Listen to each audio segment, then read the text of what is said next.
તો આગળ વાત કચ્છની. કચ્છમાં આમ આદમી પાર્ટી દ્વારા પોલીસ તંત્ર સામે ગંભીર આક્ષેપો લગાવવામાં આવ્યા છે, જેમાં પક્ષના કાર્યકરોને હેરાન કરવામાં આવી રહ્યા હોવાના દાવો સાથે તે કરવામાં આવી રહ્યું છે.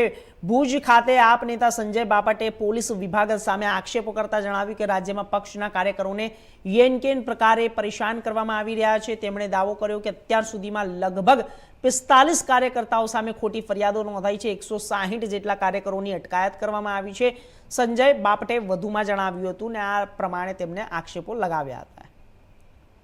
જે છેલ્લા લગભગ 20 થી 25 દિવસ થયા, આમ તો જ્યારથી આમ આદમી પાર્ટી અમારી ગુજરાતની અંદર સક્રિય થઈ છે અને આમ આદમી પાર્ટી વિધાનસભા લડાવી એના પછીથી ગુજરાત ભાજપ છે, ભાજપા સરકાર છે અને ખાસ કરીને આસપાસ ગૃહમંત્રી છે એ ખૂબ ડરી ગયા છે અને ડરની હદ એટલી બધી વટાવી દીધી છે કે હાલ છેલ્લા ઘણા સમયથી અમારા આમ આદમી પાર્ટીના નિષ્ઠાવાન કાર્યકર્તાઓ પર અલગ અલગ જગ્યાએ 45 જેટલી તેઓએ એફઆઈઆર દાખલ કરી છે અને સાથે સાથે 160 નિષ્ઠાવાન કાર્યકર્તાઓ કે જે અમને મદદ કરવા માટે અન્ય રાજ્યમાંથી પણ અહીંયા આવ્યા છે એને શોધી આઈબી દ્વારા એમને શોધી અને અમારી પોલીસને આગળ કરી અને ભાજપા દ્વારા એમના પર ખોટા કેસો કરવામાં આવે છે. કેસો કેવા કરવામાં આવે તો અમારી કચ્છની જ આપણે ઘટના લઈ લઈએ તો ગાંધીધામની અંદર અમારા એક કાર્યકર્તાઓની બાઇક સાથે બાઇક અથડાવી અને એમને પોલીસ સ્ટેશને લઈ જવાય છે અને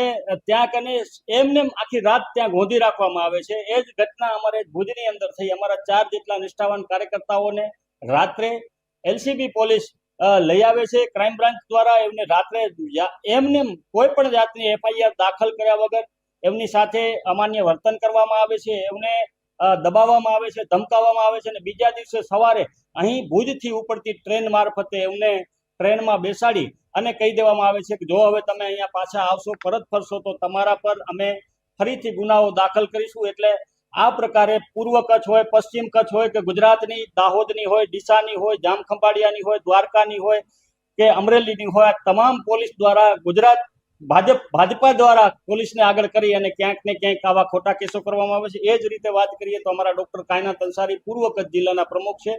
જનતા રેડ કરવા માટે જાય છે. દારૂ પૂર્વ કચ્છની અંદર વેચાય છે, પશ્ચિમ કચ્છની અંદર વેચાય છે, નશાનો કારોબાર ચાલી રહ્યો છે અને એ દરમિયાન જ્યારે જનતા રેડ કરવા જાય છે એસપી શ્રીને એ લોકોએ રજૂઆત કરી અને આ એસપી સાહેબ છેલ્લા 1 વર્ષથી મારો ફોન બ્લેક લિસ્ટમાં રાખી મૂક્યો છે. વોટ્સઅપમાં પણ વાત નથી થઈ શકતી અને સાદા કોલ પર પણ વાત થઈ શકતી નથી. આ બાબતે ડીજીપી અને ગૃહમંત્રી સુધી રજૂઆતો છતાં આજ દિવસ સુધી જે સીયુજી નંબર છે, સરકારી નંબર મળેલો છે, એ પૂર્વ કચ્છ એસપી દ્વારા આજ દિવસ સુધી રિસીવ થતો નથી. ડોક્ટર કાયનાત અંસારીનો ગુનો એટલો જ હતો